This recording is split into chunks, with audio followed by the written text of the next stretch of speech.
So again, because it just kept cutting in and out in the last video, so I'll put this as a second one. So November 30th, 2007, I finished work as a VIP host. Now, I finished at 4 a.m. and, normally I would drive home. The day before, I did it, my car was at Alpha Motive getting repaired, and I walked home with Renato Santos the day before. Anyway, next day, finished work at 4 a.m. and I rang John Cabino, my partner. He didn't answer. And actually, that's on record too because they checked the phone records, which was Detective Chopra at Surrey Hills Police Station. Anyway, so it rang. I think I rang twice and it rang out. It didn't answer. So I caught the tram from Star Casino to Central Station. Now, I remember I was busting to go to the toilet. I know I went to the bathroom. I'd finished, I'd been at work like over 12 hours. So, by the time I got to the Central Station, I was busting to go to the bathroom. I went to the bathroom. I remember going to the bathroom. And I then exited out on Elizabeth Street. I walked up Elizabeth Street, turned left onto Cleveland Street, walked down Cleveland Street, and meters from my front door, I got hit the back of the head here, right here. And then hit badly to the eye. You can see the scar there. See that big scar? And it's caused damage. I've got scar tissue here. There's photos of my face smashed on, and people go, "Oh, your face looks fine." I'm like, really? Look at it at a different light. This left side of my face isn't back to normal. It may have swelling's gone down, but all through here is scar tissue and bone damage. It hurts. People don't realize that I'm left with. I didn't get compensated. People think I got compensated. I'm not going to sit in here with this light so you can actually see it better.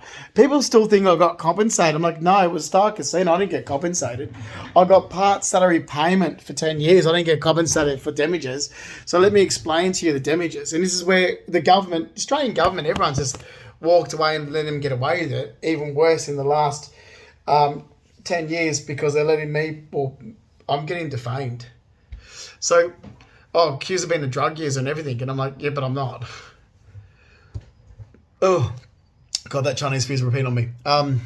So just here. And the other thing as well, arseholes keep making up the stories yet. Besides me playing a prank on idiots when I was getting monitored and surveillanced, and I'm not a fool. I actually knew I was getting monitored and surveillanced after I was lied about it in 2015.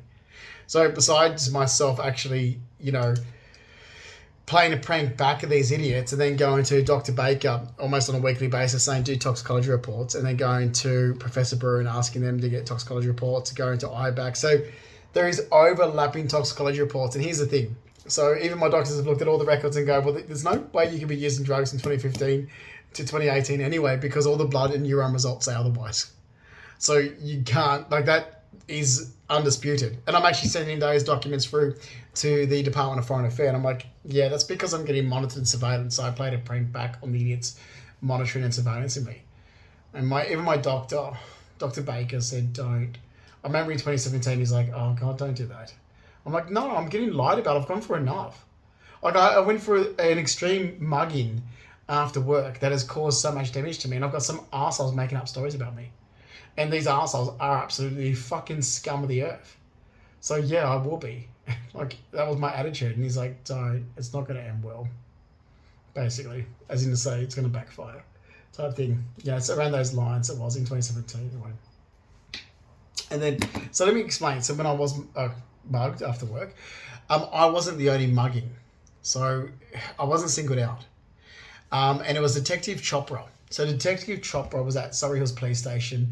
He came, did the whole interview and so forth, and said, well, you weren't the only person. It was down Devonshire Street. They cut across from Devonshire Street, come up Cleveland Street, and you were hit right near your front door, basically.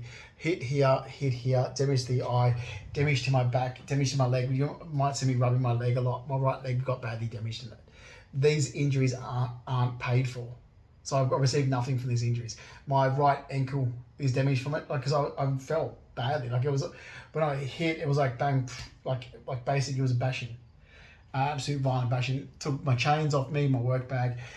So my right side of the body's damaged. My right ankle, my right knee, the S1, L5 exacerbation in my back, the left eye and the left side of the face, just here. So here, and the right side of the head here. So you can see the scar there. and you can see the damage here. So if I turn, so if you look at me face on, you can see, I'm probably not because I'm tired after coming home, but in here, there is pain, there is scar tissue and bone damage in here. Now, if I had a decent solicitor having my back, okay, besides what I had when I started getting harassed since 2015, and I had, scumbags of people trying to discredit me, which is exactly what was going on. Coming at the end of my part salary payment, I got discredited, which meant every asset, belonging and everything that I ever worked hard for. Savings already had a list before I was mugged after work. Everything was discredited. And I turned to my family who work in legal firms and everything, is like, can you help? So don't argue back with me. Simple. Mum, you've worked in a legal firm to 2009, can you help? Okay. Mary Mahowski, Mum's younger sister, you still work in a legal firm, can you help? Stop arguing back at me. Don't do what you want to do. I need help to restore my credibility before this gets out of hand. No. 9 years ago. Right. Dad's side, Uncle Tiny, all them. Oh, let it go. It's nothing to let go. I have to live with disability for the rest of my life. You don't have disability to live with. I do. Okay. Oh, what? You have a heart problem? Who doesn't have a heart fucking problem? Amanda and myself were born with heart fucking problems. Okay. Lung problems? Who fucking doesn't? I've got the worst breathing. I've had that many respiratory problems, asthma, pneumonia. I've got it. But what I also have is brain damage. Do you have brain damage? Were you in a Glasgow coma?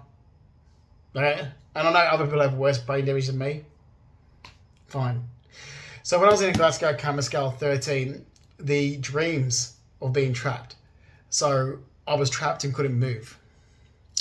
When I am landlocked, when I am trapped, when I'm isolated, it triggers off Ptsd, probably like this when I don't feel calm, isolated, which is why I get on the bus or train and get into the city and unwind and my whole body relaxes, because I'm not isolated anymore. I'm not landlocked. I'm not trapped. I can zigzag from one street to the next. I'm not walking out and there's land all around me and suddenly I'm trapped. I'm trapped and I'm on show. I'm on display and I can't stand it. So the difference is I'm not trapped on display. Like I am being landlocked or trapped, So the Glasgow Coma Scale 13, I have recurring dreams, vivid dreams, nightmares, where I would scream out in my sleep.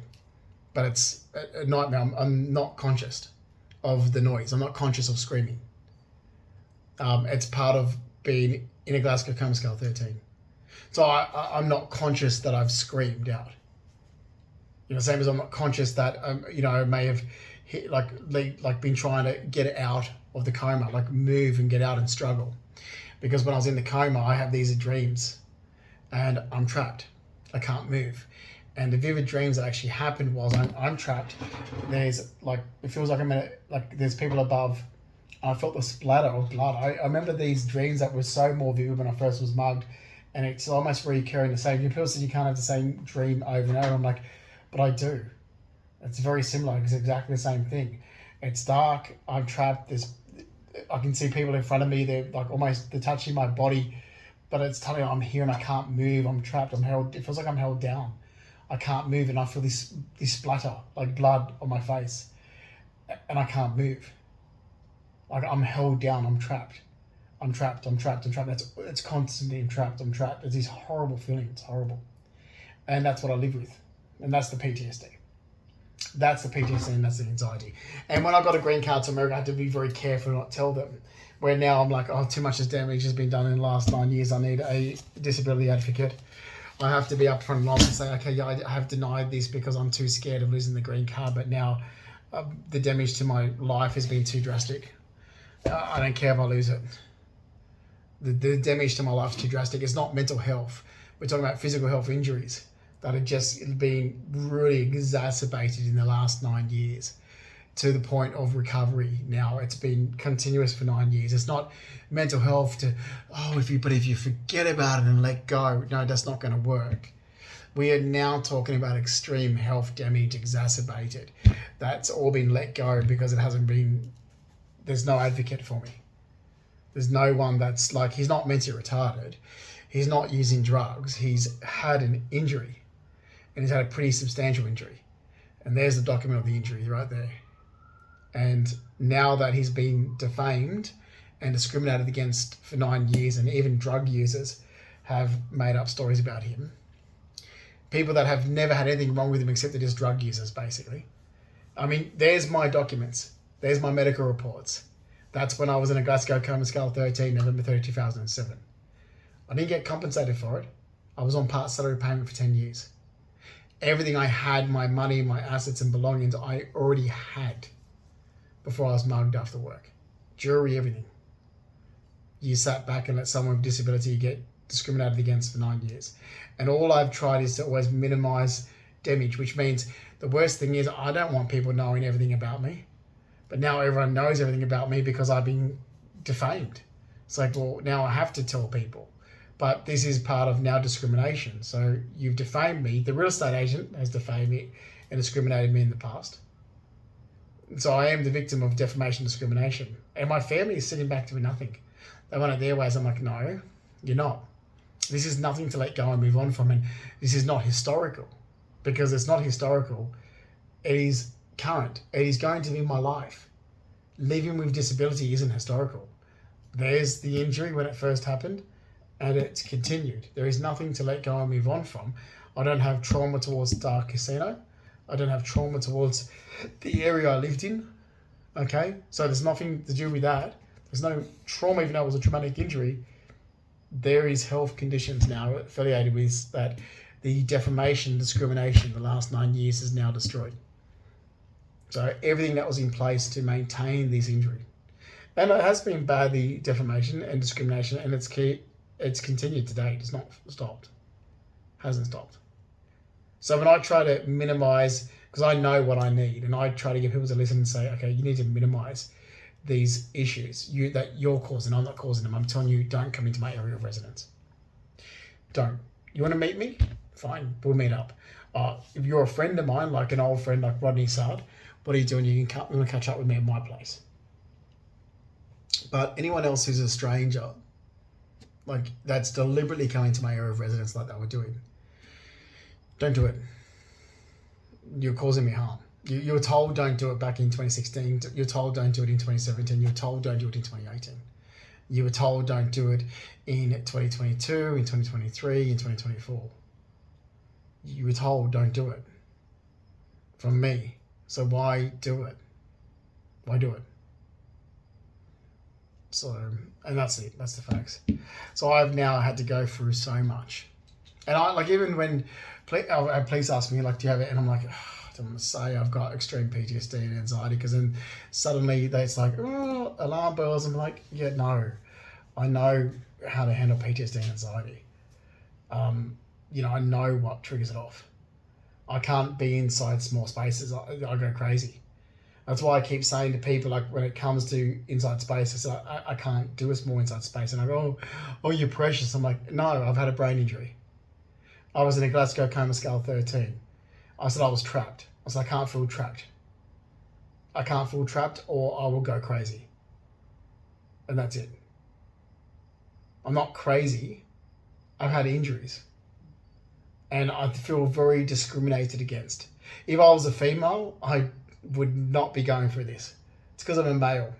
Because of the stigma towards men in Australia. I'm dead set serious. If a female had the same injuries that I've had and had to suffer with, they would have all the help Australia would give them. But I'm a male. And I've suffered alone since 2007. And look, people can say, oh, but Giovanni. I'm like, yeah, I didn't meet Giovanni until August 2008. So I almost was a year later, almost. We didn't start, really affiliating with each other until after September 2008. So almost a year later. I didn't really date the guy until after December 2008. So a year later.